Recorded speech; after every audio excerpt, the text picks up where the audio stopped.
आदाब नाज़रीन, मैं हूं अफसाना और आप देख रहे हैं खबर Asansol, sponsored by supreme garments. Supreme garment, Hamza collection, global wallpaper, Midwest hospital and medical institute, Midwest hospital and medical institute and fitness world. Birbhum के तृणमूल जिला सदर अनुब्रतो मंडल को आज सीबीआई ने आसनसोल सीबीआई अदालत में पेश किया। अनुब्रतो मंडल के गिरफ्तारी के खबर के बाद से ही रियासत के साथ बीरभूम और आसनसोल के बाशिंदों की नजर आसनसोल कोर्ट के तरफ टिकी हुई थी। काफी तादाद में लोग कोर्ट के करीब जमा हो गए। हालात की नजाकत को देखते हुए आसनसोल दुर्गापुर पुलिस की जानिब से हिफाजती इकदामात किए गए। याद हो कि अनुब्रतो मंडल को गाय तस्करी मामले में गिरफ्तार किया गया। अनुब्रतो मंडल हमेशा अपने मतनाज़ा बयानबाजी की वजह से सुर्खियों में रहते हैं। कभी पुलिस पर बम मारने या मुखालफिन को गुड़ बताशा खिलाने जैसे बयान की वजह से तनाज़ा में घिरे रहे हैं।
हाथ बताइए, कोई हाथ नहीं। छोड़ो भाई, दूर दूर दूर हो रहे हो।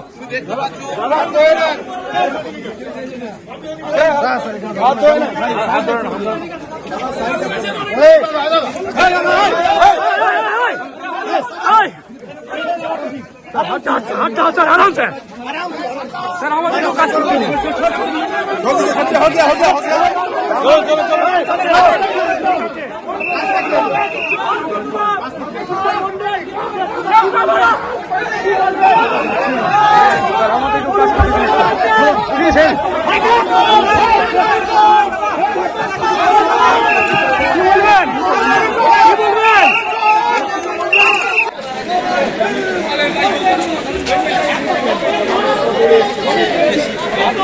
संजय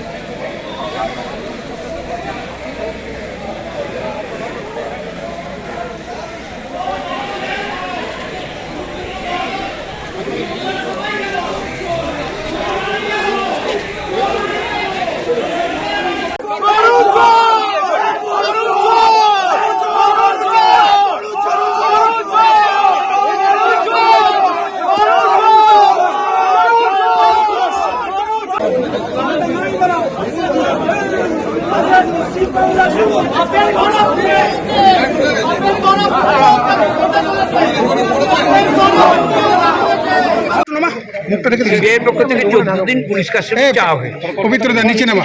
আমরা যেটাকে আমরা বলেছি যে এই 14 দিন চাওয়া হচ্ছে মাত্র 3টি কারণের মধ্যে।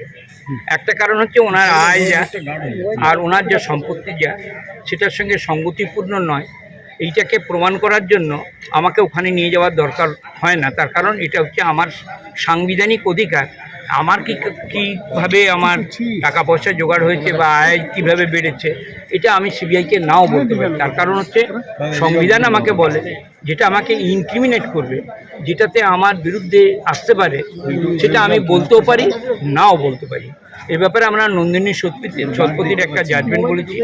আমার right of silence is a fundamental right of an accused, number 1। Number 2 আমরা বলেছি যে 161-এ এটা বলা আছে আমাকে এমন কোনো প্রশ্ন করা যেতে পারে না যার উত্তরটা আমার বিরুদ্ধে যায়, আমি সেই জায়গাটাকে বিরত থাকতে পারি। 3 নম্বর হচ্ছে যে ওনারা বলছে যে ইনক্রিমিনেট না করা স্টেটমেন্ট ওনারা করবেন, তো সেটা হয় না, ঠিক আছে। সেই জন্য আমরা বলেছি যেটা তার বয়স, তার যে শারীরিক অবস্থা, এই সমস্ত দেখে এই রিমান্ডের যে পিরিয়ড যেটা দেওয়া আছে সেটা যেন কমানো। আপনি কি বেলের জন্য আবেদন করেছিলেন? আমরা বেলের জন্য আজকে আবেদন করি। অর্ডার কিছু একটা আপনারা কি বেলের জন্য আমরা বেলের অ্যাপ্লাই করেছেন? না, আপনারা কি রিমান্ডের এগেইনস্টে গেছেন? আমরা রিমান্ডের এগেনস্টে গেছি, কারণ আপনাদের মতন পত্রপত্রিকায় এটা সকালবেলা থেকে যেভাবে উত্তাল হয়ে পড়েছেন, আমরা যদি বেলের অ্যাপ্লিকেশান করি হাকিমের যে পারসেপশন তাতে হয়তো বেল আমাদের নাও দিতে পারে। তো বেল না দিলে আর একটা অসুবিধা হচ্ছে এই যে আমাদের পরের দিন আমরা যখন বেল চাইবো তখন বলবে যে এই সমস্ত গ্রাউন্ড অলরেডি সামনে রেখেই আমাদের রিজেকশন হয়েছে, ফলে ইনভেস্টিগেশন হয়ে নতুন কিছু আসুক তারপর আমরা কি বলেছেন কোর্টে? অনুব্রতবাবু বলেছেন যে আমি কিডনির রোগী, পা ফুলে যাচ্ছে, বুকের একটা আমার সমস্যা আছে, শ্বাসকষ্টের ব্যাপার রয়েছে এবং আমার ফিস্চুলা আছে। এই মতো অবস্থাতে আমার পক্ষে এই স্টেন নেওয়াটা অনেকটা মুশকিল হয়েছে। না, দেখলাম আমরা কোর্টে অক্সিজেন কনসেন্ট্রেটর নিয়ে আসা হয়েছিল। এটা কথা হচ্ছে হাকিম নিজে ওনাকে দেখে বললেন ওনার যে শরীর স্বাস্থ্য দেখেই মনে হচ্ছে তিনি সুস্থ নন। হ্যাঁ, ঠিক আছে। কতদিন প্রেয়ার করেছে? 14 দিন। আপনারা কি মেডিকেলের জন্য যাতে বিশেষ বন্দোবস্ত থাকে তেমন কিছু বলেছি। কি বলেছি আমরা যে এটা রিমান্ড যখন দেয় তখন এমনি নিয়ম হচ্ছে যে 48 ঘন্টার মধ্যেই তার মেডিকেল চেক আপ, এবং যেখানে তারা করুক আমাদের কোনো আপত্তি নেই। মানে যেহেতু ওনার বিভিন্ন ধরনের শারীরিক অসুস্থতা রয়েছে এবং বয়সের বিষয়টা আপনারা বলছেন, সেক্ষেত্রে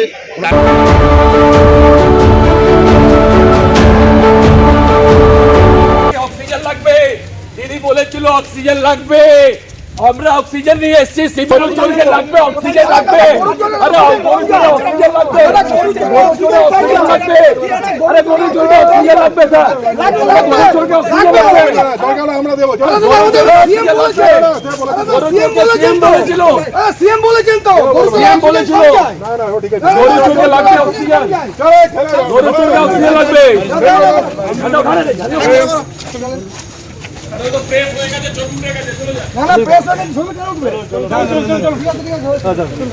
এটা কোর্ট চত্বর আছে, কোনো ফাজলামি করা জায়গা নেই। না, এটা কোর্ট চত্বর আছে। চলো কোর্ট বিচার করবে। মুখ্যমন্ত্রী বলেছিল, মুখ্যমন্ত্রী বলেছিল, মাঝে মাঝে কাজ করবেন না কোর্ট চত্বরে। যখন লাগবে আমরা বুঝবো।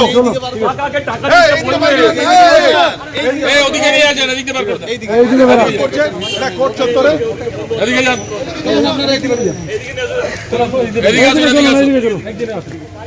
ও দাদা ভাই, দাদা ভাই বন্ধ করুন, বাইরে চলুন, গাড়ি বাইরে। ঠিক আছে, দিদি বলেছিল গরু চোরকে অক্সিজেন লাগতে পারে, আমরা এটা অক্সিজেন নিয়ে এসেছি। এই যে গরু চোর ধরা পড়েছেন না, ওনার অক্সিজেন কমে যায়, মুখ্যমন্ত্রী বলেছিল, তো সে আমরা ওদেরকে সিবিআই কে দিতে এসেছি, ওনার অক্সিজেন কমে যাবে, মাথায় ঢুকবে না, ভালো করে বলতে পারবেন না, কাকাকে টাকা দিয়েছেন, চুরি টাকা কে কে খেয়েছে সে ঠিক মতন বলতে পারবে না, তো অক্সিজেন পেলে উনি বলতে পারবে, সেই জন্য আমরা আজকে এসেছি। পারবেন না, গরু চুরি টাকা কাকাকে খাওয়াইছেন, উনি যদি অক্সিজেন পায় উনি ঠিক মতন বলতে পারবেন এই টাকা চুরি টাকা কাকাকে উনি দিচ্ছেন, সেই জন্য আমরা সিবিআই কে দিতে मुल्क को आजादी दिलाने में कई क्रांतिकारियों का नुमाया रोल रहा है। कई इनकलाबियों ने कुर्बानियां दी हैं। इन्हीं में से एक नाम शहीद खुदीराम बोस का आता है। शहीद खुदीराम बोस को आज ही के दिन 1908 ईस्वी में फांसी पर चढ़ाया गया था। देश के साथ बनपुर आसनसोल में भी इन्हें खराज अकीदत पेश किया गया। পরাজিত হন, তারপর থেকেই আমাদের যে স্বাধীনতা, আমাদের দেশের স্বাধীনতা, সেই স্বাধীনতা অস্তমিত হয় এবং তারপর এই স্বাধীনতা ফেরত পেতে 190 বছর লেগেছিল, 1947 সাল পর্যন্ত। এই যে দীর্ঘ সময়কাল, 190 বছরের যে ইতিহাস, সেই সময়তে স্বাধীনতা আন্দোলন বহু ধারায় বিভক্ত ছিল। অনেকে বলার চেষ্টা করেন যে যারা সেই সময় বিপ্লবী ছিলেন, বিপ্লবী সংগঠন পরিচালনা করতেন, ইংরেজ শাসকদের বিরুদ্ধে বৈপ্লবিক যে চিন্তাধারা, সেই চিন্তাধারা রূপায়ণ করতেন এবং অজস্র বিপ্লবী সেই সময়তে আত্মত্যাগ করেছেন, ফাঁসিতে গেছেন, গুলিতে প্রাণ দিয়েছেন এবং নির্বাসিত হয়েছেন সেলুলার জেলে, আন্দামানে। এবং সেলুলার জেলে তাদের প্রতি যে অকথ্য অত্যাচার হয়েছে সেগুলো সমস্ত ইতিহাসে বিবৃত আছে। কিন্তু এক শ্রেণীর মানুষ বলেন যে এই যে যারা আমরা বিপ্লবী বলি, মাথা নত করে সম্মান প্রদর্শন করি এবং মনে করি যে অন্যতম একটা শক্তিশালী ধারা ছিল এই বৈপ্লবিক ধারা আমাদের স্বাধীনতা সংগ্রামের বিষয়ে, তাদের যে অবদান সেটাকে অস্বীকার করার একটা চেষ্টা হয়। এটা আমি প্রতিবাদ করি, শুধু আমি নই, কোটি কোটি মানুষ ভারতবর্ষে। তাহলে আমরা বিশ্বাস করি যে এই বিপ্লবীরা যদি না থাকতেন তাহলে ইংরেজ যে শাসক, তাদের যে ভিত, সাম্রাজ্যবাদের যে ভিত, সেটাকে নড়িয়ে দেওয়া সম্ভব ছিল না। আমরা কারো অবদানকে ছোট করছি না। মহাত্মা গান্ধী জাতির জনক ছিলেন, তিনি গোটা ভারতবর্ষে আন্দোলন সংগঠিত করেছিলেন, ত্রুটি ছিল, বিকৃতি ছিল, কিন্তু তারও অবদান কিন্তু আমরা কাউকে খাটো করছি না। কিন্তু যারা খাটো করেন তাদের উদ্দেশ্যে আজকের এই দিনটিতে বলতে চাইছি যে এই যে বৈপ্লবিক যে ধারা, এত মানুষের আত্মত্যাগ, এত মানুষের জীবনদান, এগুলোকে এইভাবে নস্যাৎ করে দেওয়ার যে পরিকল্পনা, সেগুলোকে আমি ধিক্কার জানাচ্ছি। ক্ষুদিরাম বোস শহীদ হয়েছিলেন 1908 সালে 11ই আগস্ট। আপনারা জানেন যে সেই সময়তে কলকাতার চিফ ম্যাজিস্ট্রেট ছিলেন কিংসফোর্ড। যে সমস্ত ইংরেজ শাসকদের অত্যাচারের জন্য আমরা মনে রেখেছি, নক্কার জন্য তাদের যে কাজকর্ম, সেই জন্য আমরা মনে রেখেছি, মানে ধিক্কার জানাবার জন্য মনে রেখেছি, তার মধ্যে কিংসফোর্ড ছিলেন অন্যতম। এই মানুষটি স্বাধীনতা সংগ্রামের যাতে জানা বাড়তে না।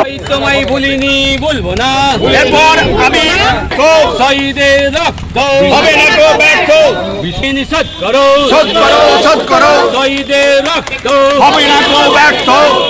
ক্ষুদিরাম বসু, শহীদ ক্ষুদিরাম বসু এমন একজন ব্যক্তি যার সম্বন্ধে বলা, তার জীবন কাহিনী বলা খুবই আমাদের জন্য মনে হবে।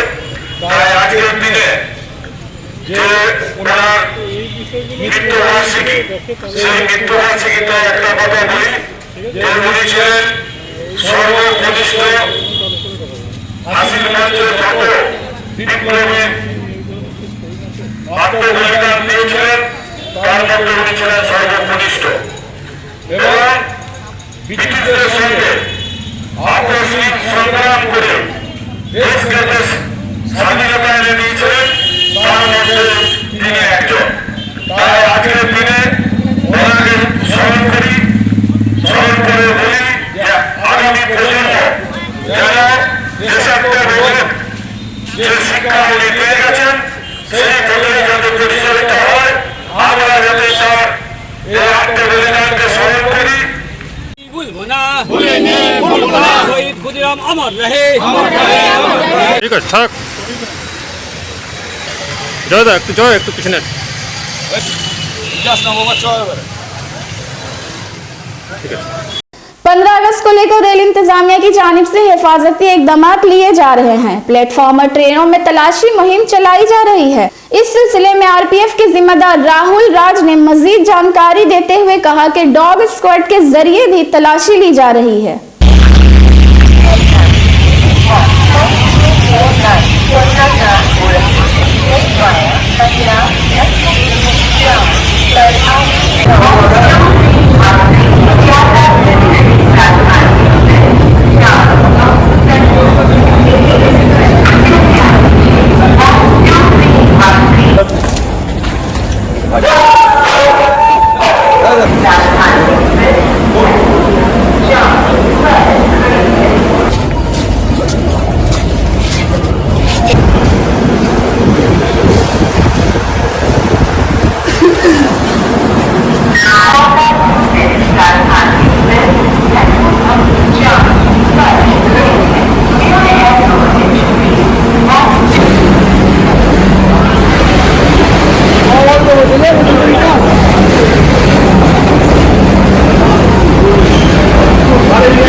इस बार आसनसोल में से सुरक्षा को लेकर क्या है ऐसे 15 अगस्त 75वां दिवस?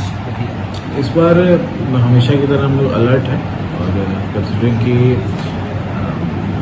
अभी ट्रेन का मूवमेंट कोविड के बाद फिर से नॉर्मल हो गया है, तो ट्रेनों की या जो यार्ड है हमारा, वहाँ पे हमारे स्टाफ से जीआरपी लोकल पुलिस के साथ संपर्क करके डॉग वाले स्क्वाड से उसकी जांच करवाई जा रही है। ट्रेनों में एस्कॉर्ट है और ताकि 15 अगस्त, ऐसे तो हम लोग हमेशा ही अलर्ट रहते हैं, बट 15 अगस्त थोड़ा स्पेशल सिग्निफिकेंस का दिन है, तो थोड़ा एक्स्ट्रा विजिल होके जहाँ ज़रूरत है ट्रैक पेट्रोलिंग हर जगह, मतलब सारी एजेंसीज के साथ मिलकर, इवन हमारे जो स्टेशनों पे जो हमारे बाकी के लोग रेलवे एम्प्लॉय हों या जो टैक्सी या ऑटो ड्राइवर हैं, इनके साथ संपर्क में रह के कि भाई कुछ अगर आपको अनाधिकृत या कुछ सस्पिशियस दिखता है तो काइंडली तुरंत इन्फॉर्म करें। हमारा हेल्पलाइन नंबर तो है ही, हेल्पलाइन नंबर तो है ही, उस पर इंटीमेट करें, या ऐसे भी हमारे आरपीएफ स्टाफ हर जगह डिप्लॉयड रहते हैं, आरपीएफ है जीआरपी है, तो उनको संपर्क करें, उनको बताएं कि ये ऐसा ऐसा कुछ है।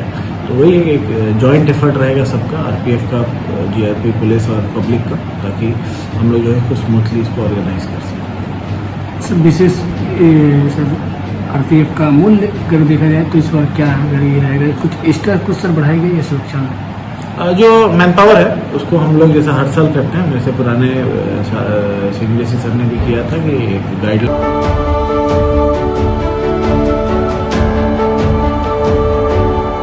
Need-based Hospital and Medical Institute, which is accessible and affordable to all, because your health is our priority.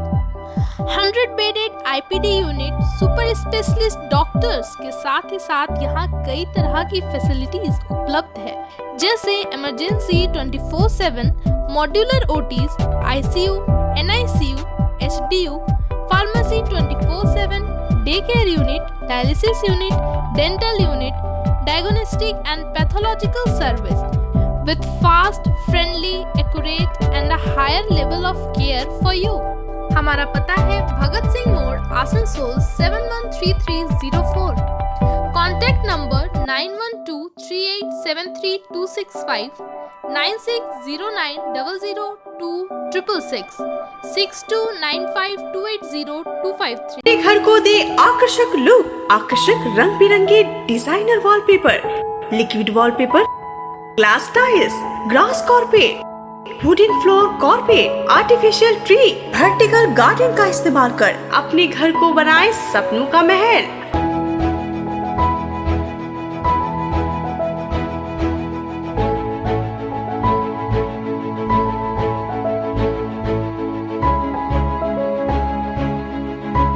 आज ही आए ग्लोबल वॉलपेपर, जहां होलसेल दरों पर मिलेंगे एक से बढ़कर एक कलेक्शन। यदि घर का इंटीरियर डेकोरेशन करना हो तो देर न करें, आज ही आए global wallpaper, wholesale and retailer interior decoration, Murgasol complex, लजीज building, 3rd floor, Asansol. Call करें 9883802437 पर। आपके फिटनेस को और भी बेहतर करने के लिए अब आसनसोल में आ गया है फिटनेस वर्ल्ड। जी हाँ, हमारे यहाँ डॉक्टर्स की गाइडलाइंस के साथ yoga, aerobics, zumba, steam bath, mix martial arts, kick boxing, cardio exercise, taekwondo के अलावा और भी बहुत तरह की फैसिलिटीज़ उपलब्ध है। Fitness world, be fit be strong. Trainers और डाइटिशियन आपकी मदद के लिए यहाँ मौजूद है। Fitness world, a complete family gym house. हमारा एड्रेस है near Ranjan cabin, Hutton road, Asansol. Contact के लिए आप स्क्रीन पर दिए नंबर पर संपर्क करें। कलेक्शन, शादी ब्याह और ईद जैसे खास मौके को और भी शानदार बनाने के लिए हमजा कलेक्शन लेकर आया है ढेरों स्टाइल और डिज़ाइन के लेडीज ड्रेसेस, जैसे सलवार सूट, गरारा, लहंगा, घाघरा, क्रॉप टॉप, वो भी होलसेल प्राइस पर। तो इसे कहीं और क्यों जाना, हमजा कलेक्शन ही आना। हमारा पता है रेल पार, कुरैसी महल्ला, near auto stand. Men's wear की एक्सक्लूसिव शोरूम सुप्रीम गारमेंट अब आसनसोल में। मेंस के पसंद का खास ख्याल रखते हुए jeans, shirt, T shirt, trouser, jacket, blazer और शूज़ के अलावा और भी बहुत कुछ सिर्फ सुप्रीम गारमेंट में, जो कि है pocket friendly for every man. हमारे यहाँ 2500 या 2500 से ऊपर की खरीदारी करने पर आप ले सकते हैं लकी ड्रॉ में हिस्सा, जिसके विजेता को मिलेगा एक चमचमाती हुई स्कूटी। तो आज ही आए हमारे यहाँ। नोट करें हमारा address, TP market near techno commercial complex, Asansol.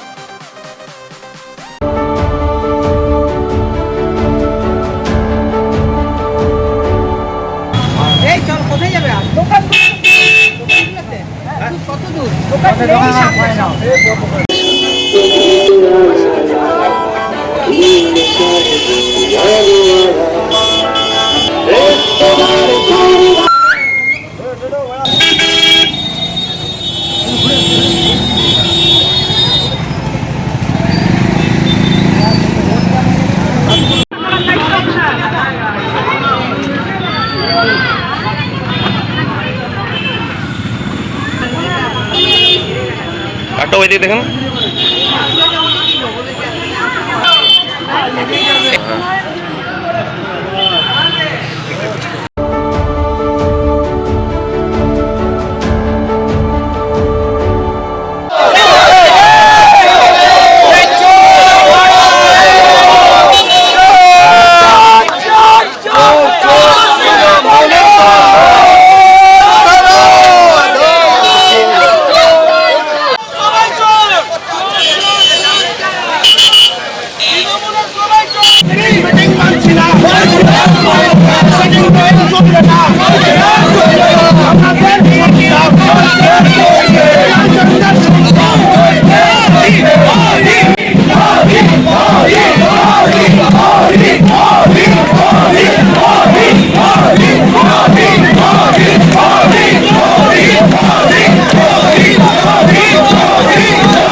नाज़रीन, आज के लिए बस इतना ही। कल दोबारा इसी वक्त आपसे होगी मेरी मुलाकात। तब तक के लिए खुदा हाफिज।